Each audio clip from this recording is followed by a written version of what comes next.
है विपाका, मांग में सिंदूर पड़ती हुए। दीदी आपने पूरे ग्रंथ या पूरे वर्ल्ड में, पूरे संसार में देखा होगा कन्हैया बांसुरी के साथ, क्योंकि कन्हैया बांसुरी बहुत प्यारी थी। यहाँ अलौकिकता प्रमुखता जो दर्शन है मांग में सिंदूर के साथ है। यहाँ कन्हैया के हाथ में बांसुरी न होकर के राधा रानी की मांग में खिड़की से सिंदूर पड़ती हुए का विग्रह है, बोले तो विवाह का विग्रह है। विवाह स्थल है भांडी बन राधा कृष्ण। दीदी विवाह का वर्णन करें तो कई ग्रंथों में वर्णन किया गया है, जैसे कि छोटे छोटे ग्रंथों में वर्णन किया गया है, जैसे कि दिव्य दृष्टि ग्रंथ। दिव्य दृष्टि ग्रंथ में वर्णन किया गया है कि महाप्रभु जी वल्लभाचार्य जी ने अपनी दिव्य दृष्टि से देखा कि भांडी वन में राधा कृष्ण का विवाह हो रहा है। उन्होंने ये भी देखा कि भांडी वन में राधा कृष्ण का विवाह हो रहा है और उसमें सभी देवी देवता उस विवाह में सम्मिलित है। और उन्होंने ये भी देखा कि भांडी वन में जो प्रत्येक जीव मौजूद है वो भी उस विवाह में सम्मिलित है। ये देखा, ये लिखा है उन्होंने। और आदिवारा पुराण में तो वर्णन किया गया है कि भांडी वन में तो वही जीव प्रवेश करेगा जो राधा कृष्ण के विवाह में मौजूद रहा होगा। उसमें ये भी वर्णन किया गया है कि आप 10, 20, 30 बार ब्रज जाएंगे तब एक बार आपको भांडी बनाना होगा। जब राधा रानी की विशेष कृपा, राधा रानी की कृपा नहीं होगी, जब राधा रानी की विशेष कृपा होगी तब आना होगा। आप 10, 20 बार राधा रानी ने बुलाया अपने पास, वो कृपा है, लेकिन भांडी में विशेष कृपा है। यहाँ कई बार आते हैं, मैंने देखा है कि गाड़ी में से उतर पाते नहीं है, वहां से सही सलामत आ रही, एक छींक मारी, उसकी नस चलेगी, उस पर खड़ा नहीं हुआ जा रहा है, उतर के भी नहीं आता। ऐसे ऐसे मैंने देखे हैं, आते हैं चले जाते हैं। तीसरी लीला जो ब्रह्म वैवर्त पुराण में जो वर्णन दिया गया है विवाह का, विवाह का वर्णन जो दिया गया है इसमें बाल रूप छोटे से कन्हैया का 2 से 2.5 वर्ष के कन्हैया का विवाह हुआ है भांडी वन में। 12-14 साल की अवस्था में तो व्रत छोड़ करके द्वारका ही चले गए। उससे पहले ही लीला है यहाँ जो विवाह का वर्णन दिया गया है। 2 से 2.5 वर्ष के कन्हैया का विवाह जो भांडी वन में हुआ है, वो नंद बाबा गोद में लेकर के लाड़ लड़ाते हुए उसे कन्हैया को गोद में लाड़ लड़ाते हुए भांडी वन गौ चराने के लिए आए। जैसे ही भांडी वन में प्रवेश किया है नंद बाबा ने, तो भांडी वन घनघोर तेज तूफान काली काली घटाएं घनघोर अंधेरे के साथ भांडी वन भर गया है। इतना घनघोर अंधेरा हो रहा है कि नंद बाबा को कुछ नहीं दिखाई देता, सिर्फ गोद में लगा हुआ एक शिशु छोटा सा कन्हैया और एक बड़ा सा वृक्ष दिखाई देता है कि इसके नीचे में छुप जाऊं तो इसके नीचे में सेफ सुरक्षित रहूंगा। लेकिन बारिश इतनी तेज थी कि जिस वृक्ष के नीचे बैठी थी दीदी वो भी टपकने लग गया और नंद बाबा कन्हैया फिर भीगने लगे। तो नंद बाबा की और चिंता बढ़ जाती है कि कैसे घर पहुंचूंगा, मेरा कन्हैया जिस वृक्ष के नीचे बैठा हूँ वो भी भीग रहा है, वो भी टपक रहा है, मैं और मेरा कन्हैया दोनों भीगने। यशोदा मैया भी चिंता कर रही है। इतना चिंतित करते करते देखते हैं कि क्षणभरवादी भांडी वन इतने प्रकाश से प्रकाशित हो जाता है, इतना प्रकाश बढ़ जाता है भांडी वन में जैसे कि लाखों करोड़ों सूर्य एक साथ निकले। इतना प्रकाश से प्रकाशित हो जाता है और उसी प्रकाश के साथ यहाँ दीदी राधा रानी प्रकट हुई है तरुण अवस्था। ये ब्रह्म वैवर्त पुराण कहता है। राधा रानी जो प्रकट हुई है तरुण अवस्था, बोले तो 12-14 साल की, अभी कन्हैया है 2 से 2.5 वर्ष का। राधा रानी प्रकट हुई है तो सबसे पहले नंद बाबा ने राधा रानी के दर्शन किए। राधा रानी के दर्शन किए हैं तो उनको दंडवत प्रणाम भी किया है। राधा रानी को नंद बाबा ने दंडवत प्रणाम किया है। तो कहते हैं नंद बाबा, मैं तो आपको जानता हूँ, आप श्री राधा रानी है, मैं तो आपको जानता हूँ, आप श्री राधा रानी है, आप शायद भूल गई हैं मुझे। स्वयं नंद बाबा राधा रानी से कहते हैं आपको याद नहीं है, आप भूल गई हैं।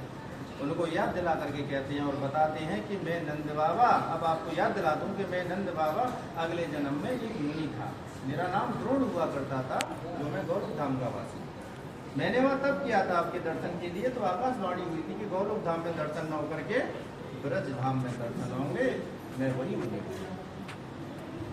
अरे समझ में याद दिला करके कहते हैं कि अब तो शायद आपको याद आ गया होगा, अब तो मैं ये भी जानता हूँ जो मेरी गोद में जो नटखट शिशु कन्हैया है, आप उसे लेने आई हैं, आप उसके साथ खेलेंगी, उसको खिलाएंगी। जैसे ही नंद बाबा कन्हैया जी को राधा रानी को सौंप देते हैं, राधा रानी गोद में लेते ही कन्हैया को अपने बराबर का बना लेती हैं। अपने बराबर का बना करके नंद बाबा को छोड़ हाथ पकड़ राधा रानी कन्हैया को भांडी बने दिशा अंतर्धाम हो जाती हैं।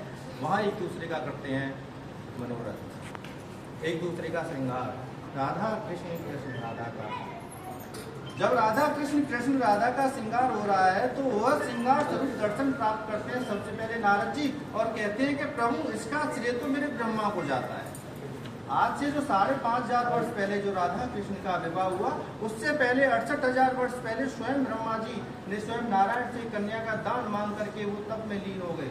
विष्णु भगवान से ब्रह्मा जी ने कन्यादान मांगा, वो तप में लीन हो गए। तो इसीलिए नारद जी कहते हैं कि प्रभु आज वो दिन आ गया है, मुझे अनुमति दे, मैं ब्रह्मा जी को पुष्कर से ले आऊँ। अनुमति ली ठाकुर जी से, स्वयं नारद जी ने पुष्कर से ब्रह्मा जी को लेकर के आए।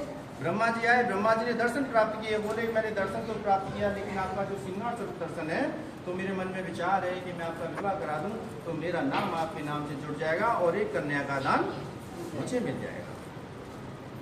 अनुमति लिया तो यहाँ नवरत्न मंडप प्रकट हुआ है। स्वयं ब्रह्मा जी ने अपनी शक्ति से उस विवाह के पुरोहित बने ब्रह्मा, लगन कराई है, विवाह कराया है और पिता बने राधा रानी की कन्या दान लिया है। यही वो स्थान है वांडी वन, विवाह स्थल। यहाँ श्रृंगार और कन्यादान का विशेष बल है। दूसरी लीला यहाँ हुआ की है जो कृष्ण भगवान ने वेणु से प्रकट किया। वेणु से प्रकट किया यानी कि एक लीला कन्हैया को ज्ञात था, इस बात का पता था कि आज कुछ होने वाला है, इसीलिए बाबा से जिद करके भांडी वन गौ चराने के लिए कन्हैया जी खुद आए और बाबा से कह करके आए कि आज मैं जाऊंगा, क्योंकि उनको पता था कि आज लीला कुछ होगी। इसीलिए गोकुल से लेकर के वहाँ आबादी क्षेत्र को छोड़ करके एक जंगल में ले लिया जाए। यहाँ आए कन्हैया जी जिद करके गाय चराने के लिए, तो कंस ने देखा कि आज तो कन्हैया भांडी में अकेला गौ चरा रहा है, तो कंस ने एक राक्षस भेज दिया बच्छासुर नाम का। उसने बछड़े का रूप धारण किया और कृष्ण भगवान की गाय में मिल गया। बछड़े का तो रूप धारण किया, लेकिन उसकी जो प्रवृत्ति थी वो दीदी राक्षसी थी। बछड़े का रूप था लेकिन प्रवृत्ति राक्षसी थी, वो सबको मारने लग गया, गाय ग्वाल बाल सभा सबको मारने लग गया। तो सखा कहता है देख कन्हैया कोई गाय का बछड़ा बिगड़ गया। कृष्ण भगवान ने देखा बछड़े के रूप में राक्षस है, उसका उद्धार हुआ। कृष्ण भगवान को गौहत्या का दोष लगा, गौहत्या का दोष लगा, पूरे ब्रज मंडल में शोर हो गया। छोटा सा कन्हैया, उसके हाथों गौ हत्या हो गया, उसको ब्रज जाना पड़ेगा, तीर्थ जाना पड़ेगा, 84 कोस जाना पड़ेगा। तो कन्हैया जी बोले मैं कहीं नहीं जा रहा, भांडी वन में सारे तीर्थों को बनाऊंगा। ये तो हुआ है ना, ये त्रेता युग में था, समय आते आते आते आते विलुप्त हो गया। द्वापर युग में प्रकट किया स्वयं कृष्ण भगवान ने अपनी पंछी से, सभी तीर्थों का आह्वान किया, सभी प्रकार के तीर्थ आए, अपने अपने हाथ में जल लेकर के आए और कृष्ण भगवान को अपने अपने नाम से जल छोड़ा। जहाँ कृष्ण भगवान के ऊपर छोड़ा गया जल आज एकत्रित हो गया। आज के डेट में वो पक्की कुंडियां बन गई और मेरी माता बहना वो स्नान करती है, इनके बच्चे खंडित या गर्भ में नहीं ठहर पाते हैं, तो ठाकुर जी संतान प्राप्ति के लिए उनकी मनोकामना पूरी करते हैं। आचमन कुएं का जरूर कीजिए। बोलिए श्री समझ में आया? बढ़िया। अब दर्शन करें। यहाँ विशेषता है कन्यादान की, 100 रुपये कन्यादान, 251 रुपये साड़ी सिक्का। जो भक्त की इच्छा हो वो करिए, परिक्रमा करिए, दर्शन